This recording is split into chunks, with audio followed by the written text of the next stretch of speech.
Yan, magtitinula ako ng isda. Aray ko, kabayo, mainit na pala. Magtinula ako ng isda. Nakabili ako ng pulang buntot. Hi guys, magluluto ako ng isdang pula daong buntot. Isda. Ayun, Oo. Kagabi, sinundo ako ni Danilo kahapon ng mga alas 4 na. Sinundo ako doon sa pier at ako'y nahinapay. Bakit nahimatay ka? Ay, alam mo naman, malulain ako sa alon. Hindi nalula sa alon. Ay, plak na. Ay, sa buong buhay ko, nakasakay ko ng stretcher. Ibinaba ng barko, sosyal. Kakahiya man, nagkalat pa, nagsusuka pa ako. Sus, ginoo ko kakahiya. Ay, ang nurse ang tumawag.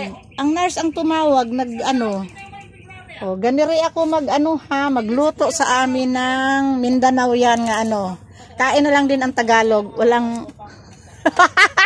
Saan kayo galing? Ayan, lagyan ko ng luya, kamatis, at tanglad. Pakukuluin lang yan tubig. Yan, dyan ako sa kawali. Ay, kabayo, nalaglag pa ang kamatis. Huwag na. Ayan. Oops, ang dami kong panggatong. Grabing panggatong, dami. Galing kayo doon sa inay?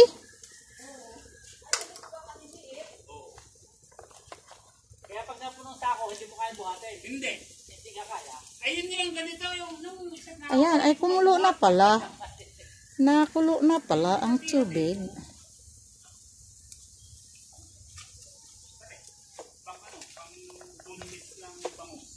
Ayan, pag kumulo ang tubig, yan, may na yan, may ricado ng tanglad, kamatis. Gusto ko lang humigop ng sabaw at ako'y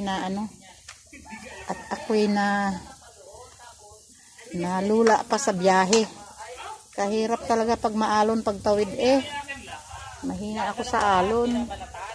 O, lagyan ng kumulo na, lagay ang isda. Yan, isda, ilagay na si isda. Sariwa yan, galunggong daw yan nga. Ayan, may dahon pa ng sili. Isda at... Ay, kabayo, huwag kang matuwad. Ay, kabayo, nasasabit ako sa tangkay ng kawali nga mahaba. O yan, ganyan. May dahon ng sili. May dahon pa ng kangkong. Ayan, ganyan kahahaba ang aming kangkong dini. Pitas lang yan sa kanal. Ay, hindi kanal hanga basta. Oo, pulang buntot. Yan, dahon sili at...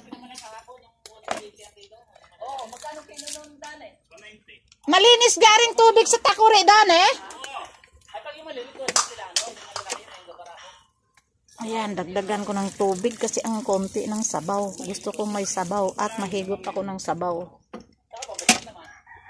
Yan. Yan ang isda sa pinamatayan sariwa. Ano nga isda doon? Pulang buntot din? Oh? Kailan kayo uli balik? Yan, pakukuluin lang yan. Gayaan lang yan. Gayaan ang aming hindi dirty kitchen. Clean kitchen yan. Kasi sabi, bakit pa tinawag ng dirty kitchen? Dahil maitim at kahoy. Hindi, clean kitchen yan. Kahit sabihin dirty, malinis pa rin yan.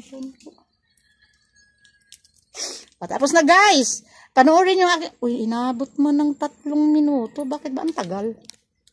Ang delikado lang din pag natalsikan to ng baga, magising na lang siyang nagliyab na yung kanyang kubo. Aray ko, Ginoo, sa buong buhay ko nakasakay ako ng stretcher. Nahilo ka pala?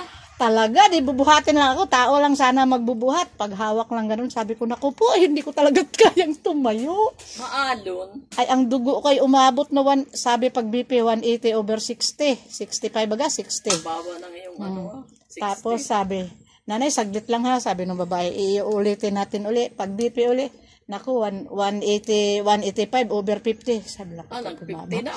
Oo, nag-50. Wala na, paano ka na? Sabi ko, naku, papatay. Salok. Bagsak ka na dyan. Bagsak talaga ako nito. Pag ako'y nahimatay nito, buti lang pagdating, sabi ko, wala ba kayong clinic? Sabi ko kasi, wala bang clinic dito? Akala sa barko. Sabi ko, hindi sa terminal, wala kayong clinic. Sabi na, meron, tawag doon lagi, patawag uguan. Ayun, sinundo ako ng, hindi pwede sa stretcher dahil mabigat si stretcher, hirap na ibaba sa andamyo kasi ang hagdan la, hindi ang hagdan la pa. Doon ako sa taas Ay, naku. Oo, sa paskat. Ay, Diyos ko, Mariosep, sikat. Sosyal. Pagbaba, naka ano?